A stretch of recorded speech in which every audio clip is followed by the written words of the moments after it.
बिस्मिल्लाहिर्रहमानिर्रहीम। अस्सलाम वालेकुम नाज़रीन, मैं अहमद फ़वाद हूँ और आप मेरा यूट्यूब चैनल देख रहे हैं। नाज़रीन, दो तीन बड़ी अहम ख़बरें हैं जो कि आज की व्लॉग में आपके साथ में शेयर करूँगा। कुछ अहम मामलात हैं जो डिस्कस करने हैं। ख़ास तौर पर परवेज़ खटक साहब के हवाले से काफ़ी दिनों से तफ़सीलात सामने आ रही थी कि वो जो हैं वो पाकिस्तान तहरीक इंसाफ से अलहदा हो गए हैं, ख़ामोश हो गए हैं। मामला क्या है आखिर परवेज़ खटक साहब का, क्या इस वक्त उनकी जानिब से किया जा रहा है और क्यों उन्हें पाकिस्तान तहरीक इंसाफ ने पार्टी से आलमोस्ट निकाल दिया है। तीन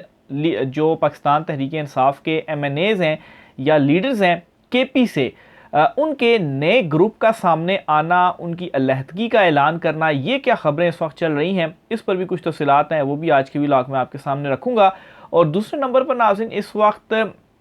नवाज शरीफ, आसिफ जरदारी और ताकतवर हलकों को, ये जो तीनों हैं, इनके दरमियान एक बड़ा जो इख्तलाफ है वो पैदा हो चुका है। ये इख्तलाफ क्या है जिसके बाद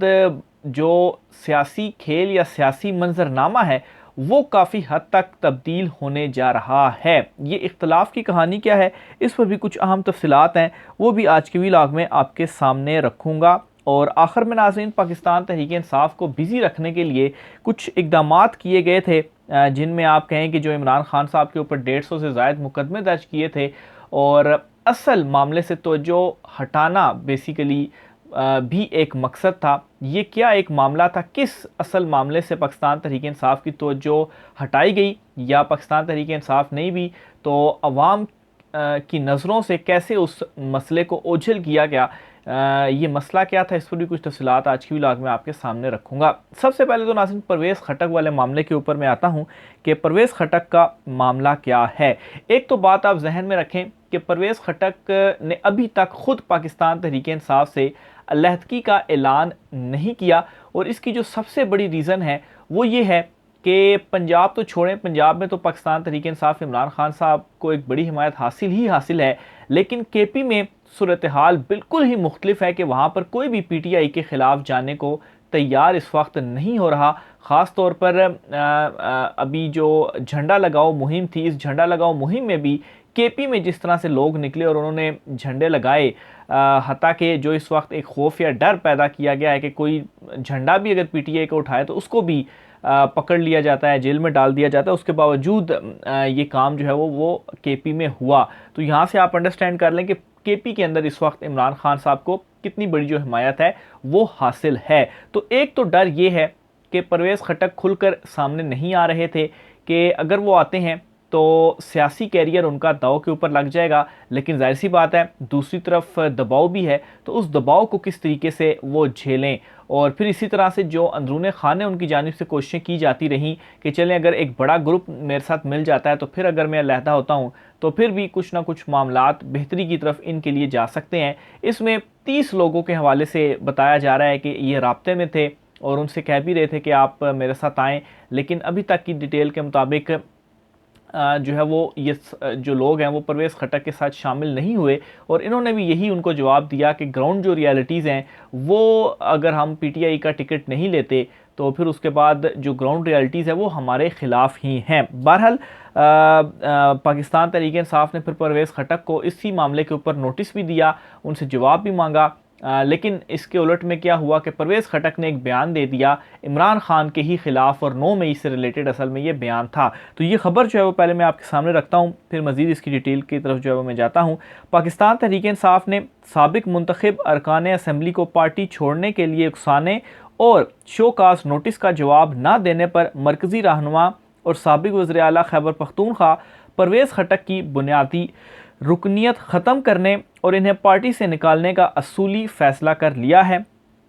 ताहम परवेज़ खटक ने पार्टी नोटिस का जवाब देने से इनकार करते हुए कहा है कि वो कोई सरकारी मुलाजिम तो नहीं जो शोकाज नोटिस का जवाब देंगे, इन्हें शोकाज नोटिस की कोई परवाह नहीं। 9 मई का वाक़या चेयरमैन का चंद लोगों से मुशावरत का नतीजा है। इमरान खान को हमेशा मुस्बत सियासत और मुस्बत सोच का दर्स दिया, मगर उनकी सोच और एजेंडा कुछ और था। तो ये वो बयान था जिस बयान के बायस अब ये समझें कि इनकी बुनियादी रुकनीत ख़त्म करने के हवाले से कार्रवाई का आगाज़ कर दिया गया, और बुनियादी रुकनीत ख़त्म करने का मतलब ये है कि इनको पार्टी से निकाल दिया गया है। अब इसी खबर में मज़ीद आगे दावा आता है जी कि ज़राए का दावा है कि तहरीक इंसाफ के 30 से ज़ायद साबिक अरकान असम्बली ने परवेज़ खटक को अपनी हिमायत की यकीन दहानी करा दी है, जिसके बाद मुमकिना तौर पर वो जल्द ही अपने अगले लाहे अमल का ऐलान करेंगे। पाकिस्तान तहरीक इंसाफ के अरकान को पार्टी छोड़ने के लिए वर्गलाने पर साबिक वज़ीर-ए-आला परवेज़ खटक को पार्टी क़यादत की जानिब से शोकाज़ नोटिस जारी करते हुए इनसे 7 दिन में जवाब तलब किया गया था। तहरीक इंसाफ के सेक्रेटरी जनरल उमर अयूब की जानिब से जारी शोकाज़ नोटिस के मुताबिक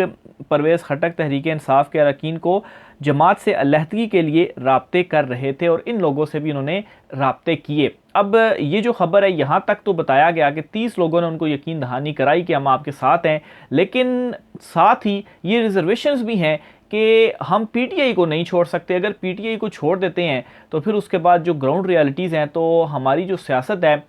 वो ठप हो जाएगी। इसी वजह से परवेज़ खटक अब उस तरह से खुलकर उन्होंने अलहदगी इख्तियार नहीं कर पा रहे थे, लेकिन जब उनको शोकाज़ नोटिस जारी हुआ और ये जो उनकी अंदरूने खाने एक्टिविटीज़ चल रही थी, धोखा जो वो दे रहे थे या बगावत वो कर रहे थे, तो इस मामले के ऊपर फिर बाद में आकर उन्होंने खुलकर बोला, और फिर यहाँ से भी खुलकर उनके अगेंस्ट जो कार्रवाई है उसका आगाज़ किया गया पाकिस्तान तहरीक इंसाफ की जानिब से। अच्छा, मज़ीद खबर में है जी कि नोटिस के मुताबिक जवाब तसल्ली बख्श ना होने या इजहार वजूहा के नोटिस के मुफस्सिल जवाब से गुरेज पर सख्त कार्रवाई की भी तंबीह की गई। ताहम 7 दिन की डेडलाइन ख़त्म होने के बावजूद परवेज़ खटक ने पार्टी के शोकाज़ नोटिस का ताहाल कोई जवाब नहीं दिया। इस सिलसिले में परवेज़ खटक का कहना है कि वो कोई सरकारी मुलाजिम तो नहीं जो शोकाज़ नोटिस का जवाब देंगे, बल्कि वो ऐसे किसी शोकाज़ नोटिस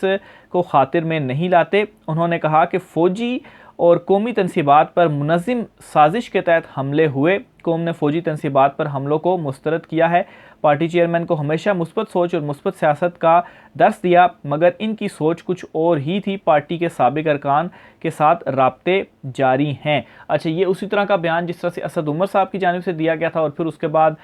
जो उसके ऊपर तहरीक इंसाफ का रद्द-ए-अमल आया, तो वो साफ साफ और सख्त रद्द-ए-अमल था, और सेम ये चीज़ अब जो परवेज़ खटक हैं उनकी जानिब से भी कही गई, और इसके ऊपर भी सख्त जो रद्द-ए-अमल है वो पीटीआई का आया, और उन्होंने इस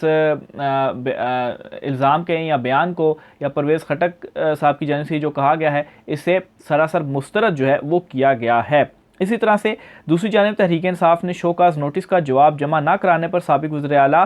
खैबर पख्तूनख्वा परवेज़ खटक की पार्टी की बुनियादी रुकनीत ख़त्म करने का फ़ैसला किया, जिसका बाज़ाब्ता ऐलान मुमकिना तौर पर आज कर दिया जाएगा।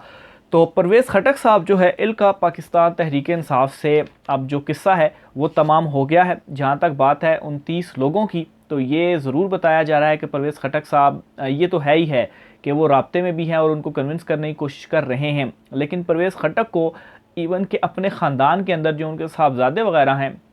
वो भी चूँकि पाकिस्तान तहरीक इंसाफ से ही उनका ताल्लुक़ था, तो उन लोगों की जानिब से भी जो है वो इस मामले के ऊपर मुखालफत का सामने आई कि नहीं, आपने पाकिस्तान तहरीक इंसाफ को हम नहीं छोड़ सकते। और इसी तरीके से पाकिस्तान तहरीक इंसाफ की जो दीगर क़यादत है KPK में, जिस तरीके से बहुत सारे लोग अली मोहम्मद ख़ान या शहरियार अफरीदी वगैरह जिनको गिरफ़्तार किया गया और वो इस वक्त जेलों में मौजूद हैं, लेकिन उसके बावजूद भी वो PTI से अलहदा नहीं हो रहे, तो इसी तरह की सेम कंडीशन KP में भी है। तो ये एक बहुत बड़ा दबाव था, और इसी दबाव के तहत जो KP है वहाँ से अभी तक मज़ीद लोग टूट नहीं रहे। यहाँ तक कि इन 30 लोगों के हवाले से ये खबर तो ज़राए से खबर सामने आई है, लेकिन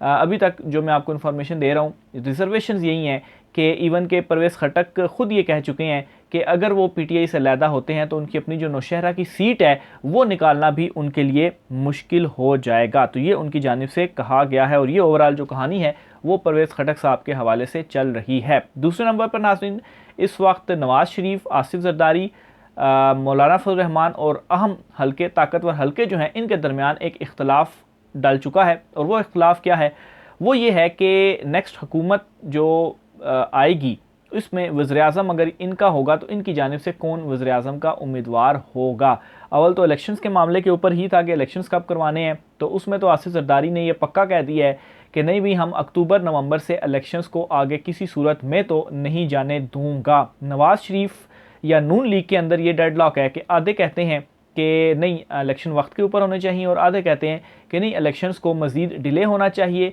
और इसी तरह से जो मौलाना फजल रहमान है उनका भी यही कहना है कि जो इलेक्शंस हैं उनको हम डिले कर देते हैं, प्रोलॉन्ग जो है वो करते हैं, लेकिन इलेक्शंस जो हैं वो वक्त पर ही होने हैं। तो बहरहाल इस इख्तलाफ के साथ साथ नेक्स्ट वज़ीर-ए-आज़म का जो इख्तलाफ है वो भी सामने आ गया इनके दरमियान, और उसी वजह से ही ये जो इलेक्शन डिले वाला मामला है वो मौक़िफ़ भी अपनाया हुआ है मुख्तलिफ़ जमातों ने, क्योंकि आसिफ ज़रदारी ये चाहते हैं कि अभी इलेक्शन हो गए तो अभी बेस्ट चांस है, क्योंकि इमरान खान को भी साइडलाइन किया हुआ है। पंजाब में इस वक्त नून लीग भी जो है वो मुश्किल का, बल्कि वो भी आउट हो चुकी है, तो पीपल्स पार्टी का बेस्ट चांस है और वो बिलावल को वज़ीर-ए-आज़म जो है वो बनवा सकते हैं, तो वो तो पीछे नहीं हट रहे। नून लीग जो है उसमें आधे ये सोचते हैं कि नहीं अगर अभी इलेक्शन हो जाते हैं तो इसमें उनका भी ये ख्याल है कि इमरान खान को साइड पर किया हुआ है तो इसलिए पंजाब में उनकी स्पेस बन जाएगी, लेकिन आधे ये समझते हैं कि नहीं 1 साल मज़ीद आगे जाने चाहिए। मौलाना भी ये कहते हैं जी कि 1 साल मज़ीद आगे जाने चाहिए, क्योंकि 1 साल के बाद हो सकता है हमारे हक़ में सूरत-ए-हाल बेहतर हो जाए, तो अभी 1 साल मज़ीद मज़े जो हैं वो हमारी जानिब से लिए जाने चाहिए। लेकिन आधों का ये भी ख्याल है कि 1 साल के बाद अगर सूरत-ए-हाल बिल्कुल उलट हो गई तो फिर क्या होगा। और फिर जो वज़ीर-ए-आज़म का मामला है वो ये है कि आसिफ ज़रदारी चाहते हैं कि बिलावल भुट्टो बने, नवाज़ शरीफ चाहते हैं कि वो ख़ुद वज़ीर-ए-आज़म बने, और अगर वो ख़ुद नहीं बनते तो फिर उसके बाद मरियम नवाज़ वज़ीर-ए-आज़म बन जाएँ, उनके लिए वापसी का रास्ता निकाला जाए, वो वापस आएँ, उनकी नाअहली ख़त्म हो और वो दोबारा पॉलिटिक्स में एक्टिव हो जाएँ। और अगस्त का जो एक मामला भी डिस्कस हो रहा था कि अगस्त में नवाज़ शरीफ वापस आ सकते हैं, और उस दौरान justice Umar Ata Bandial, chief justice Umar Ata Bandial जो हैं वो सितंबर में रिटायर हो जाएंगे, और फिर उसके बाद जस्टिस काज़ी फ़ाइज़ ईसा चीफ जस्टिस बनेंगे, तो उनके साथ इनकी काफ़ी ज़्यादा उम्मीदें थीं। फिर इसी तरह से जो ताकतवर हल्के हैं वो ये चाहते हैं कि जो शहबाज शरीफ हैं इसी तरह का एक वज़ीर-ए-आज़म होना चाहिए और वही वज़ीर-ए-आज़म जो है वो बने, लेकिन इस मामले के ऊपर नवाज़ शरीफ नहीं मानते कि नहीं शहबाज शरीफ अब वज़ीर-ए-आज़म नहीं होगा। अभी भी उनको जो वज़ीर-ए-आज़म बनाया गया वो इस वजह से बनाया गया था कि जी मेरी वापसी का रास्ता निकलेगा, और इस चीज़ का गिला भी कर चुके हैं नवाज़ शरीफ शहबाज शरीफ से कि अभी तक मेरी वापसी का जो रास्ता है वो क्यों नहीं निकला। तो ये इस वक्त जो इनके दरमियान खिचड़ी है वो पक रही है। नवाज़ शरीफ जो लंदन में मौजूद हैं उनका जो वहाँ पर अव्वल तो उन्होंने पहले ही लंदन में ही नहीं दुबई में मौजूद हैं। अव्वल तो उन्होंने पहले ही दुबई से रवाना हो जाना था, लेकिन उनका ये जो दौरा था या वहाँ पर जो स्टे था इसको थोड़ा सा मज़ीद वहाँ पर स्टे किया गया है, और इसकी रीज़न ये है कि नवाज़ शरीफ ने वहाँ पर मज़ीद कुछ मुलाकातें करनी है, और आइंदा कुछ दिनों के अंदर दोबारा से नवाज़ शरीफ की जो मुलाकातें हैं वो होनी है पीपल्स पार्टी के लोगों के साथ। और ख़बर ये है नाज़रीन के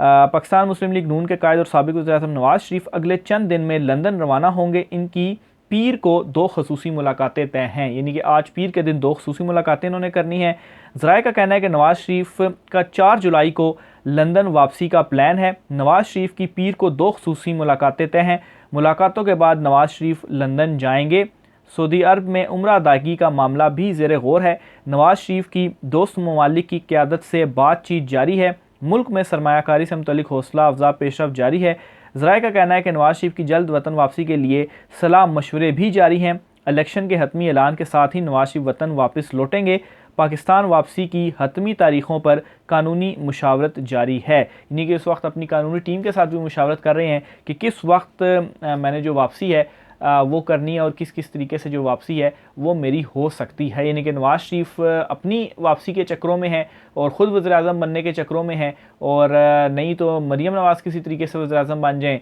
तो यहाँ से आसिफ ज़रदारी कहते हैं जी कि नहीं जी बिलावल भुट्टो जो है या बिलावल ज़रदारी जो है वो वज़ीर-ए-आज़म बने। दूसरी तरफ मौलाना फजल रहमान जो हैं वो चाहते हैं जी कि उनको भी कोई ना कोई हिस्सा दिया जाए। जिस तरह से खैर अभी निगरान सेटअप में तो उनको हिस्सा मिला हुआ है और वो चुप करके उस हिस्से को खा रहे हैं, और दूसरी तरफ जो ताकतवर हल्के हैं वो चाहते हैं कि शहबाज शरीफ ही जो है वो वज़ीर-ए-आज़म बने, और इसी तरह की जो मिक्स खिचड़ी है जिस तरह से अभी हुकूमत बनी हुई है इसी तरह से मिक्स एक खिचड़ी बनी रहे, इसी तरह की हुकूमत बनी रहे 1-2 वोटों के ऊपर, ताकि जब चाहे उसको खींचा भी जा सके, और अगर कोई चूं-चा करे तो 1-2 वोटों के साथ उसकी जो हुकूमत है उसको घर भी भेजा जा सके। तो ये दूसरी तरफ भी जो मामलात हैं वो शुरू हो चुके हैं। तो इस सारी सिनेरियो के अंदर ना सिर्फ पाकिस्तान तहरीक इंसाफ को जो तोड़ने की कोशिश की गई तो ये नहीं हो रहा कि पाकिस्तान तहरीक इंसाफ को कोई इसमें अगर परवेज़ खटक भी अलहदा होते हैं, ये लोग भी अलहदा हो रहे हैं, तो ये नहीं कि पाकिस्तान तहरीक इंसाफ को कोई ऐसा हो गया कि पाकिस्तान तहरीक इंसाफ बिल्कुल ख़त्म हो चुकी है, बल्कि ये चीज़ अब सामने आ चुकी है कि तहरीक इंसाफ इमरान खान का नाम है और इमरान खान तहरीक इंसाफ है, किसी के जाने से कोई फ़र्क नहीं पड़ता। लेकिन इस सारी सिचुएशन में हुआ ये है कि दूसरी तरफ जो इख्तलाफ पैदा हो गए हैं वो शायद पाकिस्तान तहरीक इंसाफ के लिए जो है वो कुछ चीज़ें उनके लिए एक अच्छी खबर कह सकते हैं, क्योंकि जितने उस तरफ इख्तलाफ होंगे तो ज़ाहिर सी बात है जो मामलात या जो प्लानिंग उस तरफ सोची जा रही थी वो प्लानिंग के ऊपर शायद इम्प्लीमेंट नहीं हो सकता। बाकी आखिर में एक और ख़बर भी है, वो मैं आपके साथ शेयर करता चलूँ, और वो ख़बर बेसिकली ये है कि तहरीक इंसाफ के लीडरों पर बेतहाशा मुकदमे बनाने की एक वजह ये है कि लोग इस असल काम को भूल जाएं जो पीडीएम की हुकूमत ने किया कि नैब का कानून तब्दील करके अपने सारे करप्शन केसेस ख़त्म करवाए। इसका अब कोई जिक्र ही नहीं करता। नैब की 34 शिकें ख़त्म कर दी गई। सदर आरिफ अलवी के दस्तखत उन्होंने तो नहीं किए, लेकिन उसके बावजूद भी ज़ाहिर सी बात है एक टाइम होता है तो उसके बाद जो है वो इम्प्लीमेंट हो जाता है। तो ये अदनान आदिल साहब हैं, सीनियर सहाफ़ी, उन्होंने ये ट्वीट किया, और वाकई असल जो मामला था नैब केसेस वाला, आपने देखा होगा कि हुकूमत में आने से पहले यही नैब केसेस ही डिस्कस होते थे, लेकिन अब ये जो मामला है ये बिल्कुल डिस्कस ही नहीं हो रहा। राय का सर कीजिएगा। आज की व्लॉग से इतना ही, मुझे इजाज़त दीजिए। अल्लाह हाफ़िज़।